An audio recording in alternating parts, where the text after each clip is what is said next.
কত সুন্দর খাস্তা হয়েছে। আর এই বিস্কুটটা খেলে একেবারে মুখে দিলেই মিলিয়ে যাবে।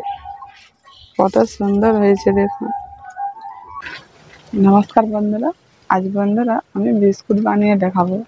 আর এই যে বিস্কুটটা বানাবো মোটে ঘরোয়া পদ্ধতিতে 3টি উপকরণ দিয়ে এই বিস্কুটটা বানাবো। আর এই বিস্কুটটা ছোট বাচ্চারা যদি খায় প্রচুর খুশি হবে আর খেতে দারুণ লাগে, আর মুখে দিলেই একেবারে মিলিয়ে যাবে। কিভাবে এই বিস্কুটটা বানাই আপনারা দেখুন। বিস্কুট বানানোর জন্য চিনিটা গুঁড়ো করতে হবে। এখানে আমি হাফ বাটি চিনি নিয়েছি, এই চিনিটা এখন গুঁড়ো করে নিচ্ছি।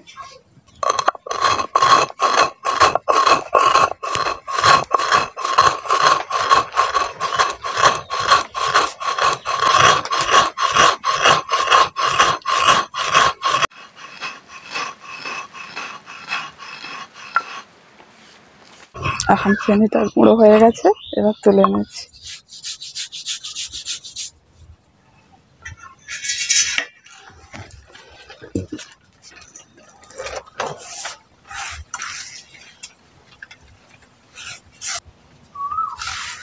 এবার চিনি গুঁড়োর মধ্যে 1 বাটি ময়দা দিয়ে দিচ্ছি।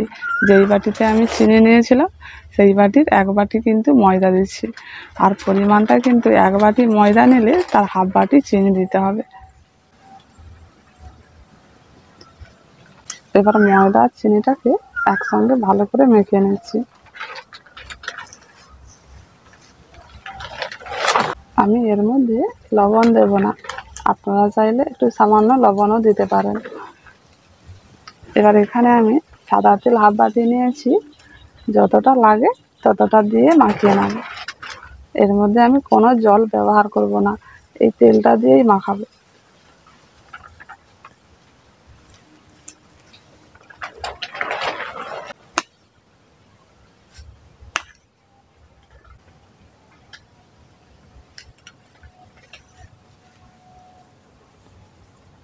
তেলটা দেওয়ার সময় একটু অল্প অল্প করে কিন্তু তেলটা দিতে হবে।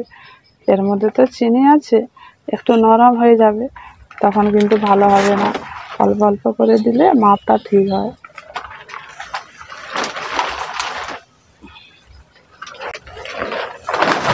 আমি হাত বাড়ি দিয়ে তেলটা নিয়েছিলাম, সব তেলটা কিন্তু লেগে গেছে। এই দেখুন, এটা কিন্তু পুরো ডোর মতো হয়ে গেছে। এইরকম ভাবে তেলটা দিয়ে মাখতে হবে।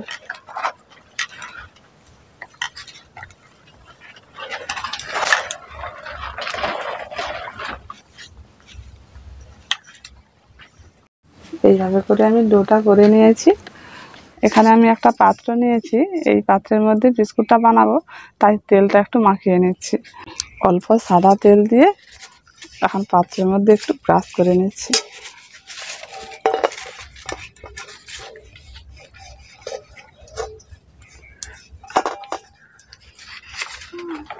এবার আমি এর মধ্যে একটা পেপার নিয়েছি, পেপারটা বসিয়ে দিচ্ছি। অবশ্যই কিন্তু পাত্রটা এইভাবে করে রেডি করতে হবে। আবার একটু অল্প তেল দিয়ে এই পেপারের মধ্যে লাগিয়ে দিচ্ছি।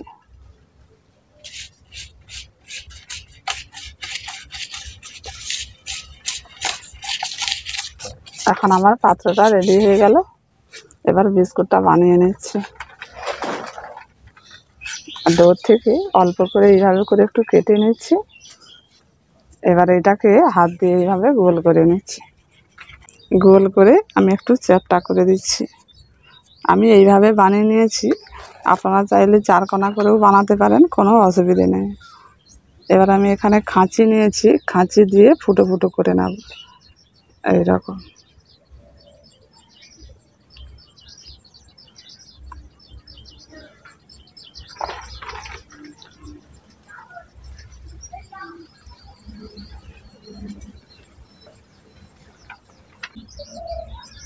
এই দেখুন কত সুন্দর লাগছে দেখতে। এবার আমি পাত্রের মধ্যে সরাসরি রেখে দিচ্ছি।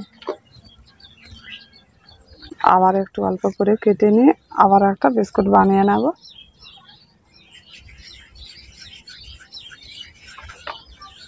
এইভাবে করে এটা গোল করে একটু চ্যাপ্টা করে দিচ্ছি। কাঠি দিয়ে এইভাবে করে ফুটো ফুটো করে দিচ্ছি।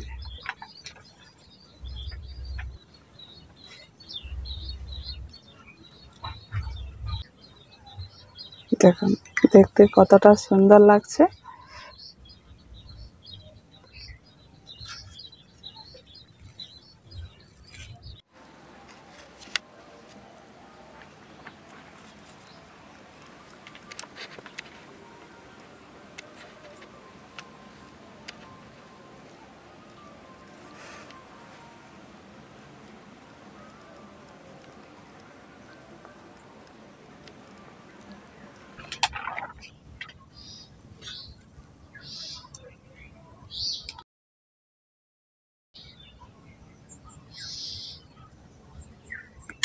কতটা সুন্দর লাগছে দেখতে দেখুন। এখন দেখুন সব বিস্কুটগুলো আমি তৈরি করে নিয়েছি। এবারে বিস্কুটগুলো আমি সেঁকে নেব। এবার আমি উনুনটা জ্বেলে কড়াই করে বালিটা বসিয়ে দিয়েছি। এই বালির মধ্যে স্ট্যান্ড বসিয়ে দিচ্ছি, আর আপনারা বালির বদলে লবণও দিতে পারেন। এবার ঢাকাটা দিয়ে দিচ্ছি, ঢাকা দিলে তাড়াতাড়ি বালিটা গরম হয়ে যাবে। কিছুক্ষণ ঢাকা দিয়ে রেখেছিলাম, বালিটা এতক্ষণ গরম হয়ে গেছে। এই দেখুন বেশ তাপ উঠছে। এবার বিস্কুটের পাত্রটা বসিয়ে দিচ্ছি, ঢাকাটা দিয়ে দিচ্ছি। এটাকে প্রথমে একটু জ্বালন বেশি করে দিয়ে রাখতে হবে, আর কিছুক্ষণ 5 মিনিট দেওয়ার পর তারপর কিন্তু হালকা আছে 25 থেকে 30 মিনিটের মতো রাখতে হবে, তাহলে বিস্কুটটা খুব সুন্দর হয়ে যাবে। এখন বন্ধুরা 30 মিনিট হয়ে গেছে, বিস্কুটটা হয়ে গেছে। কেমন হয়েছে দেখুন। বিস্কুটটা কিন্তু খুব সুন্দর হয়েছে, পুরো সাদা ধপধপেই আছে, একটু কিছু হয়নি। এখন নামিয়ে ঠান্ডা করে নেব। এটা হালকা আছে বিস্কুটটা বানিয়েছি বলে একটুও লাল হয়নি, কি সুন্দর সাদা আছে। আর বেশি কিন্তু উনুনে কিন্তু জ্বালন দিয়ে যদি বিস্কুটটা বানানো যায় তখন একটু লাল হয়ে যাবে, অতটা ভালো লাগবে না। একটু হালকা আছে বানানোর চেষ্টা করবেন। এখন দেখুন বিস্কুটগুলো কত সুন্দর হয়েছে। একটু পেছনটা একটু লালচে হয়েছে, কিন্তু পুরো সাদা ধপধপে আছে। প্রত্যেকটা বিস্কুট কিন্তু কি সুন্দর হয়েছে।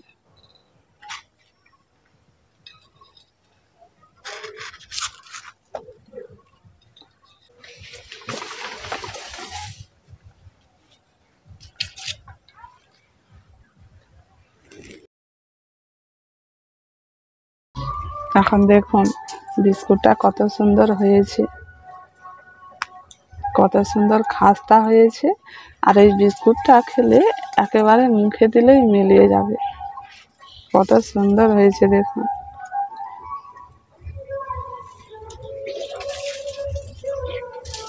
দোকানে না কিনে এই রকম ভাবে বিস্কুট বানিয়ে বাচ্চাদের দেবেন, বাচ্চারা কিন্তু খুব খুশি হবে। আর এত সুন্দর বিস্কুটটা হয়েছে, না বানিয়ে দেখলে বিশ্বাস হবে না। অবশ্যই কিন্তু একবার বানিয়ে দেখবেন।